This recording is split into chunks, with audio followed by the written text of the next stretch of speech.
Jonas we see na drink peace kwangiera so emfa ho de beba na akwema kwesi die brere beba ne nimbia no bebria atra sanse wo bese eye empuntu na say nyama hodo besu hu oga no bese at all costs emra ga 99 say enye do obi beka enye emfomso obi benya woni nsem kika yemu enye adwin bi obi benya fa no wo no de say we see na adwin kete ni we see ne bu peace wo be ko amasa aden abaso e wo my Ghana so bakasa kusi se sakra ba my Ghana no ana wo de atu ne nisho wo di ekire se emba mu sa informant no ntino eye muslimi fo esum kasetia wonyaye na nsentemu a no be video kasetia muslimi so no a de se ntena so ma muslim community wo Ghana ha bi recorded videos ten one bi kra ka say wo mo declare jihad e won sunia no wo ba pontin asa be yi sa videos awodo na ababeto dwenya wo na sinya no wo ba be yi ehwo anu ade se enum nso no ebisafo se na munim e won ka say mu no jimie eso e wo mu ebi na ebisafo yengotie na nu ye na wo de abeto dwane e ba ensem no ye bi mu agesi. Yes, you are here for so many years. Me, I'm telling you, let me tell you from the scratch. Ya wo meto asori fie. Ya wo meto nkramusum fie. Ya wo meto bosomsum fie because me nana o ware bebrebe enti enam san enti. Me nana ba ko na oye kramoni.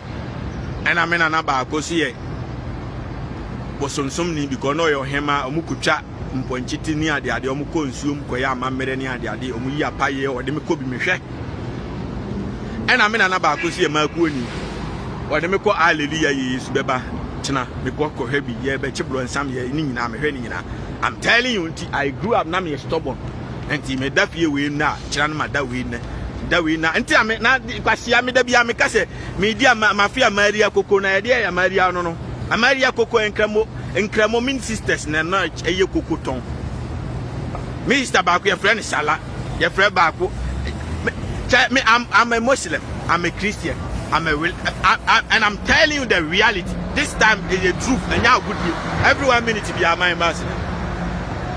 Here I make you on you and now good year. Everyone minute to be a my ambassador. Love speed in our ban. Religion cannot stop anything because my culture says religious and politics are the same people. Everyone minute to be a my ambassador. Everyone minute to be a my ambassador. Everyone minute to be a my ambassador. Because I don't think Pentecost for years Kajiminti Akufuado na also see prison. The baby adwuma ma sorry mano. The go see prison Akufuado. Akufuado nso nya sika the baby adwuma ma Ghana for na said yes baby adwuma or the go see cathedral. Here make catch on you.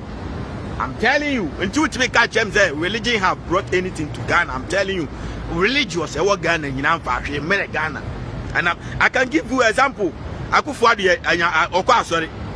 Your friends like Baomi Akokramo. And the people are suffering. And let's face the reality. The truth will always defeat lies. And to be energy over Kwama religious bia religion bia Ghana. Go channel that energy towards the politicians, the aimless and useless politicians. No mumfa ensuonko UDS university wo na krani nyansuo nom. And the UDS I'm talking about, Yankramo for one go, Nanya, Asoriko for one go, and Nanya tradition for one go. Everyone minute to be a member, a Ghana for one go. And all this religion came before Ghana was there before all this religion came. Listen to me. And nobody should bring any religion. Because sometimes you know, media temper. What I say, media temper, say, Babe comment. And Matuamano.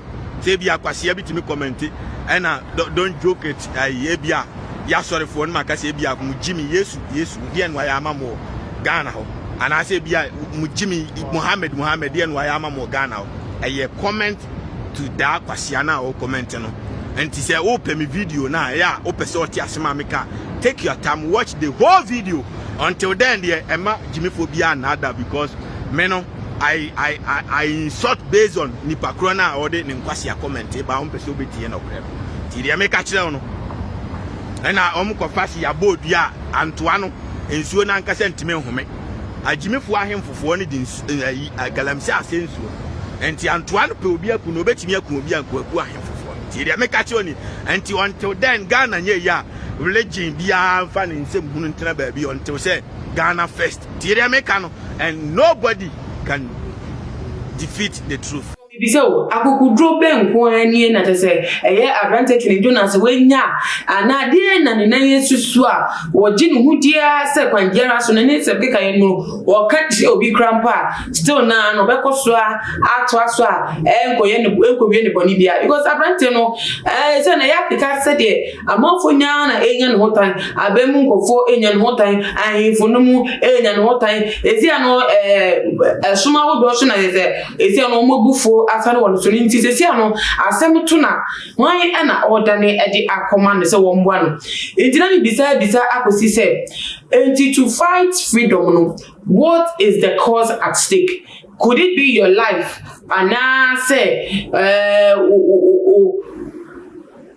reputation as a human being and at stake. It was therefore it's a missing the major at the asumo. But you should be a found the number and I'm first to me. Our comment section may be more share video way on other social media platforms.